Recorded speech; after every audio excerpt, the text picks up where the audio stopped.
I have spent more than 4 decades practicing medicine.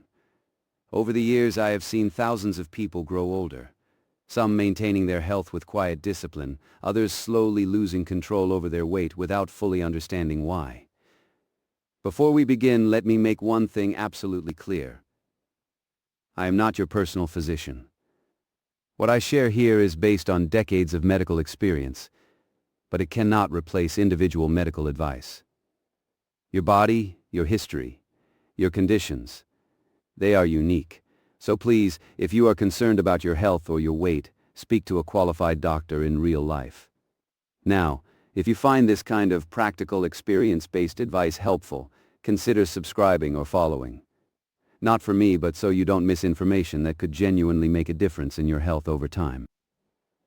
One of the most common things I hear from my older patients is this: "Doctor, I don't understand. I eat the same as I always have, but I keep gaining weight." If that sounds familiar, let me tell you something plainly. Your body is not the same as it was 20 or 30 years ago. And treating it as if it were is one of the biggest mistakes you can make. Today I want to walk you through the most common errors I see, mistakes that quietly lead to weight gain in later years, and more importantly, how to avoid them. Let's begin with the first mistake. Mistake number 1. Eating like your younger self. When you were in your 20s or 30s, your metabolism was more forgiving. You could indulge, skip meals, eat late at night, and your body compensated. That is no longer the case. As we age, our basal metabolic rate decreases. In simple terms, your body needs fewer calories to function. But most people never adjust their intake accordingly. They continue eating the same portions, the same frequency, the same types of food. The result? A slow, steady accumulation of weight. Not dramatic. Not overnight. But persistent. The solution is not starvation. It is awareness. Smaller portions. More nutrient-dense foods. Less mindless eating. Mistake number 2. Underestimating muscle loss. This is one of the most overlooked factors. After the age of 40, and especially after 60, you begin to lose muscle mass naturally. This process is called sarcopenia. Muscle is metabolically active tissue. The more you have, the more calories your body burns, even at rest. Lose muscle and your metabolism slows further. Yet many older adults reduce physical activity precisely when they need it most. I often hear, "I walk a bit, doctor." That should be enough. Walking is good, but it is not sufficient on its own. You need resistance, some form of strength training, even light weights, even body weight exercises. Without it, your body gradually becomes less efficient at managing weight. Mistake number 3. Relying too heavily on carbohydrates. Now let me be careful here. Carbohydrates are not the enemy, but your tolerance for them changes with age. Insulin sensitivity often decreases. This means your body is less efficient at processing sugars and refined carbohydrates. What happens then? More of those calories are stored as fat. I frequently see diets heavy in bread, pasta, sweets, and processed snacks, especially in the evening. This pattern is particularly problematic. As a rule of thumb, prioritize protein and fiber. Reduce refined carbohydrates, especially later in the day. Mistake number 4. Ignoring sleep. This one surprises many people. Sleep is not just rest, it is regulation. Poor sleep disrupts hormones that control hunger, specifically ghrelin and leptin. When you sleep poorly, you feel hungrier. You crave more calorie-dense foods, and your body becomes less efficient at managing blood sugar. Over time, this contributes directly to weight gain. Yet many seniors accept poor sleep as normal. It is common, but it is not something you should ignore. Good sleep hygiene, consistent schedules, reduced screen exposure, a calm environment matters more than most people realize. Mistake number 5. Drinking calories without noticing.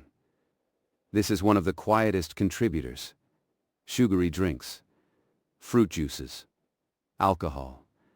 They do not create the same sense of fullness as solid food, so you consume calories without adjusting your meals. A glass of juice here, a drink in the evening there. It adds up quickly. Alcohol in particular deserves attention. Not only is it calorie-dense, but it also affects metabolism and appetite regulation. I am not suggesting complete abstinence, but moderation becomes increasingly important with age. Mistake number 6. Emotional and habitual eating. As people age, life changes. Retirement, loneliness, stress, loss. Food often becomes a source of comfort, or simply something to fill time. This kind of eating is rarely about hunger. It is about routine, emotion, habit, and it is often unconscious. I advise my patients to ask themselves a simple question before eating. Am I actually hungry? If the answer is no, pause.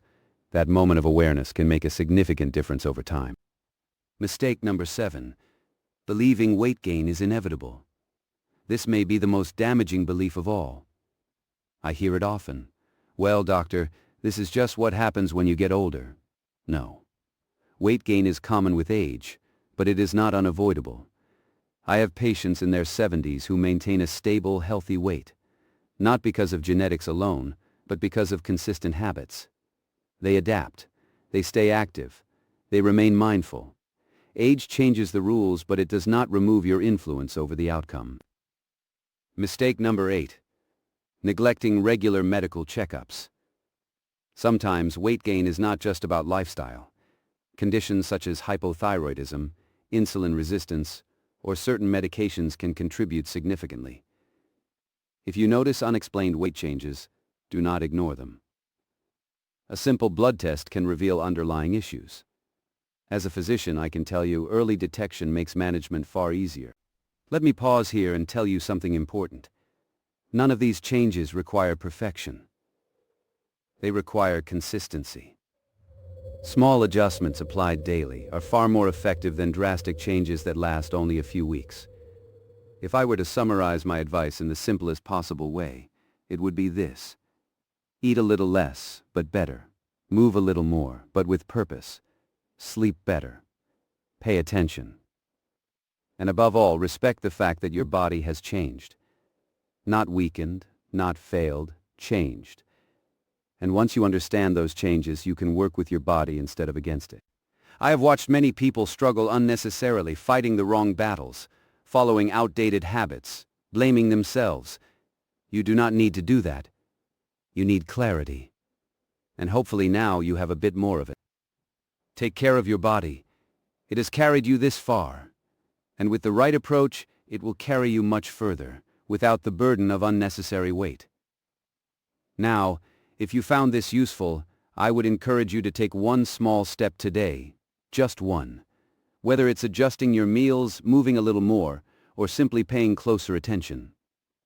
And if you want more guidance like this, grounded, practical, and based on real medical experience, consider following or subscribing.